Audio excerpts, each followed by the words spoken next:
ప్రముఖ స్వతంత్ర సమరయోధులు, రైతు బాంధవుడు, best parliamentarian, Padma Vibhushan doctor Ranga గారి 125వ జయంతి ఉత్సవాల కార్యక్రమాన్ని జరుపుకుంటున్నాం. రంగా గారి జీవితం రైతుల గురించి, రైతుల శ్రేయస్సు గురించి తప్పించిన విషయం మనందరం కూడా ఒకసారి గుర్తు చేసుకోవాలి. 1996లో మన నాయకులు శ్రీ నారా చంద్రబాబు నాయుడు గారు ఉమ్మడి ఆంధ్రప్రదేశ్ రాష్ట్రానికి ముఖ్యమంత్రిగా అయిన తర్వాత రంగా గారు రాజకీయ జీవితం కానీ, ఆయన వ్యక్తిగత జీవితం కానీ ఎక్కువ సమయం రైతు గురించి, రైతు శ్రేయస్సు గురించి కృషి చేశారనే ఉద్దేశంతో ఆ రోజే ఎవరికి రానటువంటి ఆలోచన వచ్చి మన యూనివర్సిటీకి రంగా గారి పేరు పెట్టిన విషయం మనందరం కూడా ఒకసారి గుర్తు చేసుకోవాలి.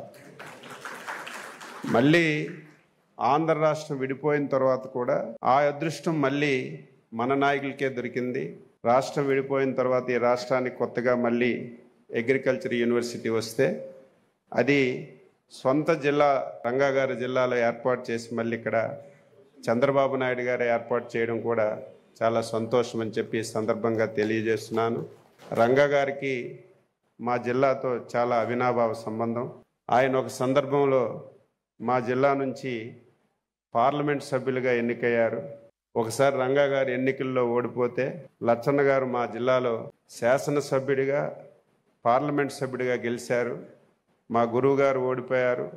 ఆయన తప్పనిసరిగా పార్లమెంట్లో ఉండాలనే ఉద్దేశంతో ఎంతమంది చెప్పినా సరే ఆయన పార్లమెంటుకి రాజీనామా చేసి రంగా గారికి అవకాశం ఇచ్చి గుంటూరు నుంచి శ్రీకాకుళం తీసుకొచ్చి రంగా గారిని పార్లమెంట్ సభ్యుడిగా చేసినటువంటి ఘనత మా జిల్లాకు కూడా దక్కడం చాలా అదృష్టం అని చెప్పి తెలియజేస్తూ, వ్యవసాయం తక్కువ పెట్టుబడితో రైతుకి ఎక్కువ లాభం వచ్చే విధంగా మనందరం కృషి చేయాలి.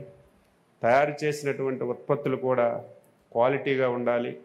ఈరోజు అత్యంత ప్రాధాన్యత క్వాలిటీకి ప్రతి ఒక్కరు ఇస్తున్నారు కాబట్టి క్వాలిటీ ఉత్పత్తుల్ని మనం పండించే విధంగా వ్యవసాయ యూనివర్సిటీ సైంటిస్టులు, అదేవిధంగా చదువుకున్నటువంటి విద్యార్థులు కూడా క్లాస్ రూములకే కాకుండా ఇప్పుడు ఫీల్డ్లోకి వెళ్ళి రైతులకు చైతన్యపరిచి మరింత చక్కగా వ్యవసాయాన్ని తీర్చిదిద్దడానికి రంగా గారి పేరు మీద ఉన్నటువంటి యూనివర్సిటీ అన్ని విధాల ముందుకు వెళ్లాలని చెప్పి కోరుతూ మరొకసారి రంగా గారికి 125వ జయంతి శుభాకాంక్షలు తెలియజేస్తూ ఆయన ఆత్మకి శాంతి కలగాలని చెప్పి కోరుతూ అందరికీ నమస్కరిస్తూ సెలవు తీసుకుంటున్నాం. జై హింద్.